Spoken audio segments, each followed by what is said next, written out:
మన్మోహన్ సింగ్ గారు ఈరోజు చనిపోవడం అనేది చాలా బాధాకరం. ఎందుకంటే అతను మన్మోహన్ సింగ్ అని కాకుండా మన మోహన్ సింగ్ అని అంటాం మేము. ఆర్థిక వ్యవస్థల్ని ఒకసారి ఎన్ని సంస్కరణలు చేశాడంటే, మీరు గమనిస్తే ఆర్బీఐ గవర్నర్గా ఉన్నప్పుడే ఆయన ఎల్పిజి గ్యాస్ గురించి ఆలోచించాడు.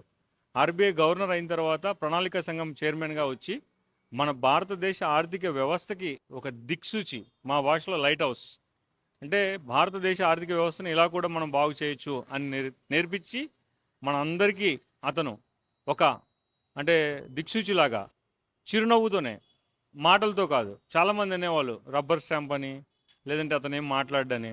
అతను ఒకటే చెప్పేవాడు, మాటలతో కాదు చేతులతో చేయాలి. కాబట్టి ప్రతి ప్రశ్నకి చిరునవ్వుతో సమాధానం ఇస్తూ ఆర్థిక వ్యవస్థని తన ఆర్థికంగా చూసుకొని దేశానికి ఈరోజు ఒక వెన్నుముకలాగా నిలుస్తూ, మనం చూస్తే చట్టాలు ఈరోజు మీరు ఆధార్ కార్డు ఆయన ప్రధానమంత్రిగా ఉన్నప్పుడు అతను 2010లో తీసుకొచ్చాడు. 2005లో జాతీయ ఆరోగ్య మిషన్ తీసుకొచ్చాడు. ఈరోజు మనం సమాచార హక్కు చట్టం ఆర్టీఐ తీసుకొచ్చింది అతనే. మనం అలా ముందుకెళ్తే ఆస్తి చట్టం, తర్వాత హెల్త్ మిషన్. అలాగే మనం ఏ విధంగా భారతదేశానికి అతను వెన్నుముగ్గా ఉన్నాడంటే, 10 ఏళ్ళు ప్రధానమంత్రిగా పనిచేస్తున్న టైంలో భారతదేశ ఆర్థికాన్ని ఎలా ముందుకు తీసుకుపోవాలని అందరితో కలుపుకోలుతో ముందుకెళ్తూ అతను 2010 నుంచి ప్రధానమంత్రిగా అయిన వెంటనే అతను ఫస్ట్ భారతదేశంలో ఉన్న నిరుపేదలకి ఉన్న ఊర్లో ఒక అవకాశం కల్పించాలనే ఒక మిషన్తో ఎన్ఆర్ఈజిఎస్ ఉపాధి హామీ పథకాన్ని అతను స్టార్ట్ చేశాడు. దానివల్ల మనకు 2 పనులు జరిగాయి. ఊర్లో ఉన్న వాళ్ళకి ఊర్లోనే ఒక పని కల్పించడం, అట్ ద సేమ్ టైం ఆ ఊర్లో ఉన్న చిన్న భిన్నమైన వ్యవస్థలు అంటే రోడ్లు కావచ్చు, లేదంటే పొలాల విషయాలు కావచ్చు, బావి దోవడం కావచ్చు, ఏవైనా సరే ఆ పనికి ఆయన ఉపాధి హామీ పథకం అని చెప్పి స్టార్ట్ చేయడం.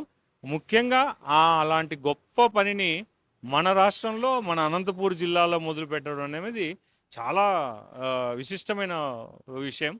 సో అతను 2000 సంవత్సరం నుంచి అంటే మేము 2010 నుంచి 10 ఏళ్ళుగా ఉన్నప్పుడు ఎన్ని విషయాలు అంటే పార్లమెంట్లో ఎన్ని చట్టాలు తీసుకొచ్చాడంటే వాటికి పబ్లిసిటీ లేదు అంతే. ఈరోజు మనం అనుభవిస్తున్న ఆధార్ కార్డుని కానీ, లేదంటే ఎల్పిజి గ్యాస్ని కానీ, విద్యా హక్కు చట్టం కానీ, ఆర్టీఏ చట్టం కానీ, తర్వాత మనం ఉపాధి హామీ పథకం కానీ, ఇలా ముందుకెళ్తే నేషనల్ హెల్త్ మిషన్, ఈరోజు మనం నేషనల్ హెల్త్ మిషన్ ఆయన తీసుకొచ్చాడు ఎన్నో విషయాల్లో. సో ఇలాంటి ఒక దిక్సూచి గల వ్యక్తిని, చేతలు మాత్రమే చేసే పని వ్యక్తిని, మాటలు చిరునవ్వు తప్ప ఏది గుర్తు లేకుండా చేసిన మన్మోహన్ సింగ్, ఒక మన మోహన్ సింగ్ని మనం మిస్ అవ్వడం చాలా చాలా బాధాకరమైన విషయం.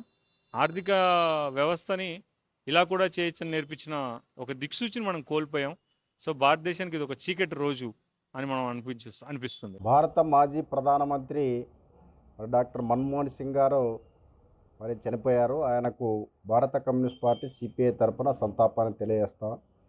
మరి మన్మోహన్ సింగ్ గారు భారత ప్రధానిగా మరి ఈ దేశానికి 10 సంవత్సరాల పాటు ప్రధానమంత్రిగా సేవలు అందించారు. మరి ముఖ్యంగా ఆయన వ్యక్తిగతమైన జీవితంతో ఎలాంటి మచ్చలేనటువంటి వ్యక్తి.